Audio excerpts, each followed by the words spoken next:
Vamos iniciar mais uma aula do curso de R na prática. Na aula de hoje nós vamos ver algumas funções auxiliares e principalmente as variações da função apply.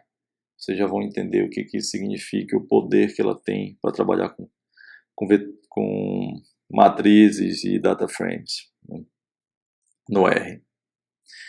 Vamos começar pela função de repetição. A função de repetição, várias vezes você precisa manipular dados, preencher ou completar dados, e a função de repetição ela é muito útil, né? Então, se eu precisasse criar um vetor específico para preencher determinada coluna ou para preencher nomes ou qualquer coisa, eu preciso repetir, por exemplo, o vetor 007 várias vezes. Então, eu poderia usar a função wrap, né? Dizer o vetor que eu quero e a quantidade de vezes que eu quero que ela repita essa função, né? Então, ela vai repetir o vetor 007 4 vezes. Outra funcionalidade seria repetir cada elemento do vetor, no caso, 2 vezes. Então, eu tenho o vetor 242, e em vez de repetir ele 242 4 vezes, eu quero que cada elemento se repita, por exemplo, 2 vezes. Então, ele vai repetir o elemento 2 2 vezes, o elemento 4 2 vezes, o elemento 2 2 vezes. Poderia multiplicar ou utilizar qualquer outra repetição, né? 3 vezes e assim vai. Vou deixar 2 aqui, né? Eu tenho também a possibilidade de controlar de maneira diferente o nível de repetição dos elementos. Então, eu tenho um vetor de 2 posições, 0 e 7, e eu quero repetir o primeiro elemento 4 vezes, o segundo elemento 3 vezes, né? Então, eu tenho esse grau de liberdade, né? Então, posso repetir 4 vezes o primeiro elemento, 3 vezes o segundo, e com isso eu posso preencher determinado data frame ou realizar determinada operação que fique mais fácil para mim. Assim como a função wrap, outra função muito utilizada é a função sec, né, de sequência, né, para gerar sequências, né. Uma função que vocês utilizam muito, que é para gerar sequências, é isso aqui, né. Eu estou gerando no fundo uma sequência. Só que eu tenho isso apenas um atalho, né, para gerar uma função de geração de sequência. Eu tenho um controle muito maior com a função sec, que eu posso dizer de onde vai, até onde vai, e eu posso dizer o passo de incremento, por exemplo. Olha, está vindo de 4.5 até 3, decrementando de meio em meio, né? Então, ele vai me gerar a sequência 4,5, 4, 3,5, 3, certo? Eu posso, inclusive, não definir o passo, porém definir o tamanho, e ele faz o cálculo automático. Olha, vem de menos 2.7 até 1.3, só que eu só quero 9 elementos, né? Aí ele faz o cálculo do passo automaticamente e sabe que esse teu vetor vão ter 9 posições, né? Tudo que eu estou fazendo está sendo perdido, simplesmente imprime no console, né? Eu posso também, utilizando o wrap, gerar uma sequência e definir o tamanho da minha sequência. Olha, repete o vetor 1 a 3 com tamanho 9. Ele vai fazer a repetição para mim, certo? Outras funções que são muito úteis, né, é o n e o all, né? Por exemplo, eu tenho o vetor x de 1 a 10, né? Poderia ser qualquer dado. Na próxima aula nós vamos carregar dados reais, né? Eu quero saber o seguinte, o teste lógico, né? X maior que 5, x maior que 5, ele vai retornar aonde é verdade, aonde é falso e aonde é verdade, né?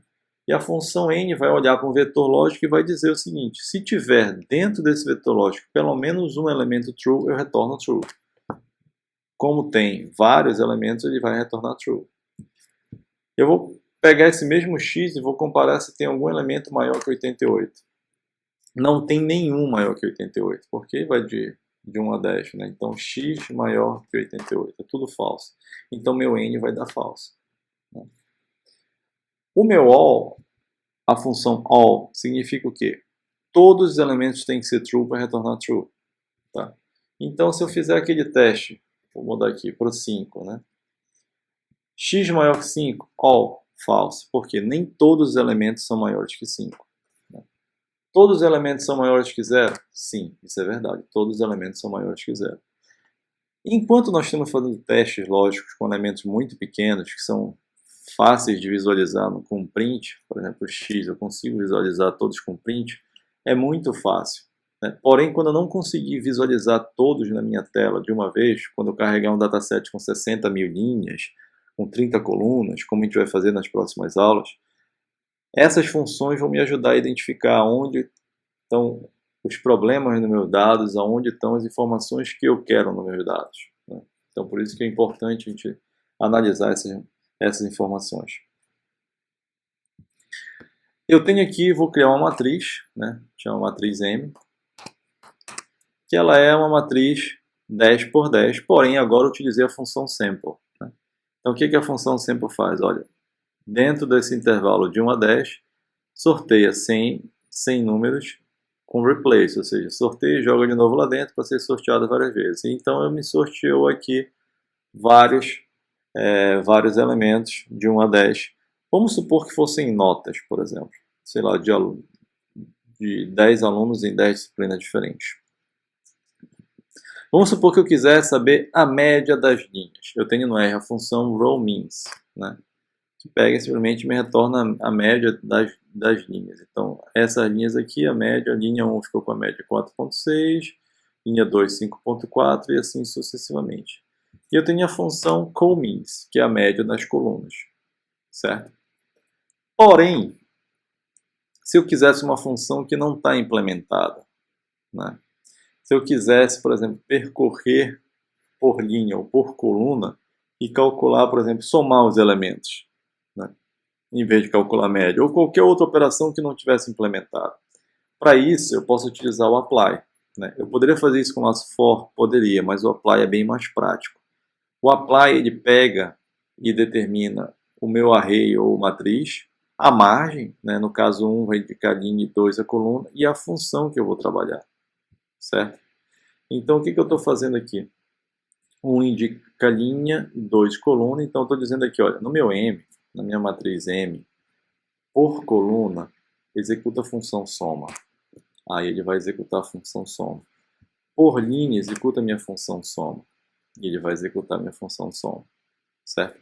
Eu posso, inclusive, fazer uma função anônima, definida por mim. No caso, eu vou simplesmente imprimir, mas eu poderia simplesmente somar, tirar raiz, fazer tudo o que fosse necessário que eu tivesse interesse em cada linha. Então, por exemplo, por linha, né?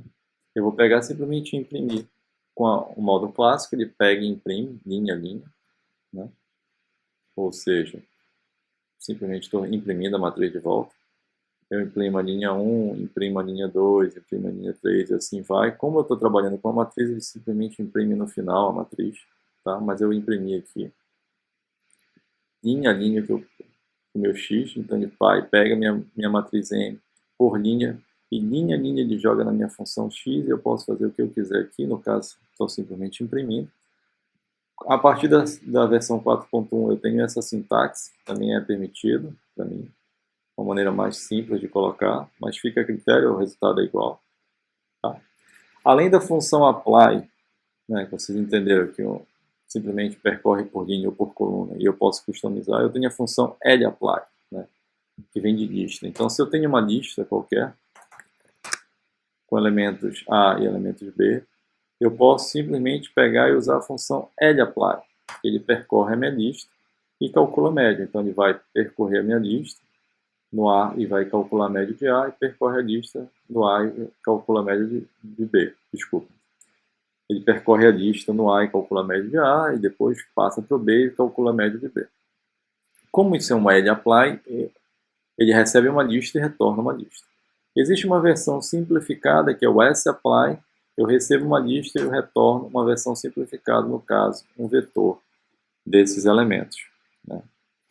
Eu recebo a lista e a função que eu quero, e simplesmente o que diferencia um ou outro é que na lapply sempre retorna a lista, no sapply ele retorna a versão mais simplificada possível do objeto, às vezes convertendo inclusive para vetor. O que nós vimos na aula de hoje? Como trabalhar com a função grep, com a função de sequência, com as funções in e all, e como trabalhar, conhecemos rowMeans, comeans, a função apply, que é muito utilizada, e a versão lapply e sapply.